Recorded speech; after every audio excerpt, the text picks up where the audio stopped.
Hi. So it's been on my heart to share certain things with you, and the one thing that I'm going to be speaking about today is Cambodia. So in 2013, the Lord put it in my heart, just Cambodia. I wasn't exactly sure what that meant. But during the time, I was involved with missions, and I had been going to Mexico to help build homes and churches, and I had been on 3 already, and I felt called to an overseas mission trip. And so when the Lord put Cambodia in my heart, I was like, okay, Lord, how and when? Because at the time, my home church, Crossing, in the Crossing Church in Las Vegas, did not have Cambodia on their roster. And I had been at a service at Calvary Spring Valley Chapel, and in the pamphlet was a thing for Cambodia. And I was like, okay, Lord, like, is this who I'm supposed to go with? And I just wanted to pray about it, because at the time I was like, I'm not sure who I'm supposed to go with or how I'm going to get there, but I know I'm called. And I just wanted to be obedient and follow that. And so during the prayer time that I had put aside to make the decision, the Crossing had announced that they were actually going to send a pioneering team to Cambodia. And I was like, oh my gosh, like, this is totally God. Like, I don't know how this is all happening, but I need to follow it. And so when I looked into it, it was about child sex trafficking. And it was probably going to be one of the most intense mission trips that the Crossing would ever send out. And so their interview process was pretty intense, and they were very selective, especially being that it was going to be their pioneer team, the first team that they would ever send over. And they were going to be working with a group called AIM, which is Agape International Missions. And so God provided. I was able to fundraise enough funds to go. All the doors were open, and I was with an amazing team, and we went. And the first day that we arrived, we had to go to the killing fields. I'm not sure if everyone knows exactly what had happened in Cambodia during the years of 1975 and 1979. There was basically a Cambodian genocide.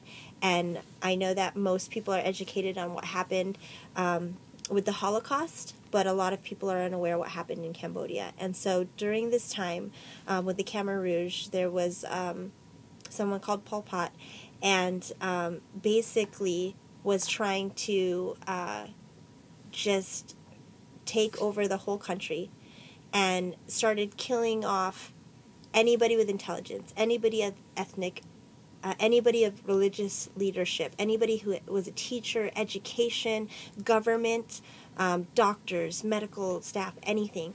It started getting to the point of killing farmers, anybody with skills.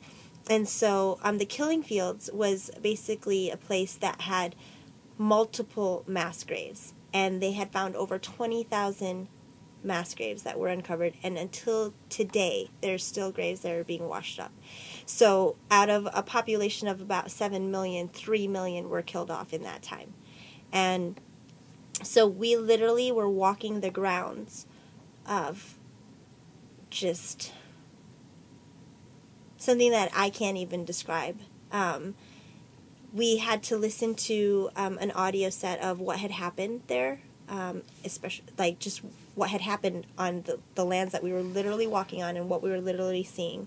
And my heart was just breaking for reliving a part of history that was so hidden. And I kind of went off by myself, and I literally kind of felt like my own mass grave was like washing up, and the Lord was just kind of revealing things and softening my heart and opening me up to things that I had buried deep down in myself, that I had forgotten and that I had hidden. And that was the beginning of where the Lord was showing me exactly why He brought me to Cambodia. And so we were working with children that were currently being trafficked. And to my knowledge, the youngest that had been saved was 4. And we were working with a pastor who we were in the mission trip van, and my mission director was in the back talking to our team. And he was telling the story of how the pastor had witnessed his mother get raped by a Vietnamese man. And just about how he had grace on that man, and just about how the Vietnamese culture was how the Vietnamese War was how the brothels and sex industry even got introduced into Cambodia, and that these men were raised to treat their women in a certain way, and so that in a sense it wasn't that man's fault, but how he was brought up. And then just talking about how the children of Cambodia, why they even got to where they are, is that when you kill off any type of education and any type of humanity and just intelligence, what you're left with is the children who are raised to kill, the children who are raised to rape, the children who are raised to steal, who were just trained to just kill their own families, like no remorse, no that was their way of growing up to know what life was. And so now this is the generation that is having children, that is raising children now, and so their meaning of life, like to sell their child's virginity, is not a big deal. It's a way of making income, whereas to us in America, we'd be like, how could you ever do that?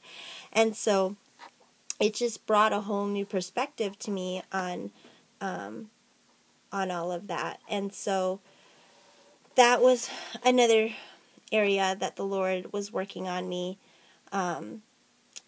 with, just even the Vietnamese. I've never had anything against the Vietnamese, but later in another story you'll understand. And so the Lord was truly working on me the whole time in Cambodia, not just for the women that had been sexually abused and trafficked, but for the men that were raised to treat women this way, for the men that were buying the women, for the men that were, just basically the supply and the demand. And when I was called up to the Crossing Student Ministry to share my story, I talked about how we need to pray for the enemy, and that we need to pray for the people who are caught in that bondage, that are committing the crimes, that are just as lost. Because when I was there, I saw so much joy and peace, even in the children that were being hurt. And the true darkness lies with the men that are so lost that they feel that they need to buy these children, and that they need to hurt these women, and that they need to fulfill themselves in that capacity. And so that's where my heart broke, and a whole new mercy and forgiveness was born within me for the people who do what they do, for they don't know what they do. And in our minds and in our eyes, we're like, how could they not know what they do? But that's what darkness and bondage and sin does to you. And so I know this video is getting a little long, but that is just part of my heart that I wanted to share with you on what exactly happened with me in Cambodia, because everyone was asking, how was Cambodia? What did you do? And, it's beyond what I did, whether it was singing songs or doing Bible studies or the extracurricular activities. I wanted to share what happened inside me, in my heart, what transformed, my mind, and what was born within me to love like a Christ-like love and give that grace and mercy and forgiveness. And God called me to grow me and to reveal things to me that I never knew.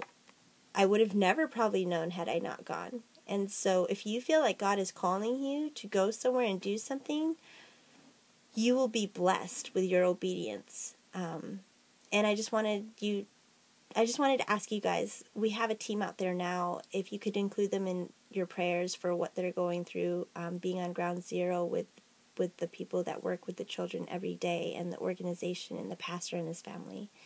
And so I just want to thank you for watching this video, even though it was very long. I hope that shared just a little bit more about what happened with me in Cambodia.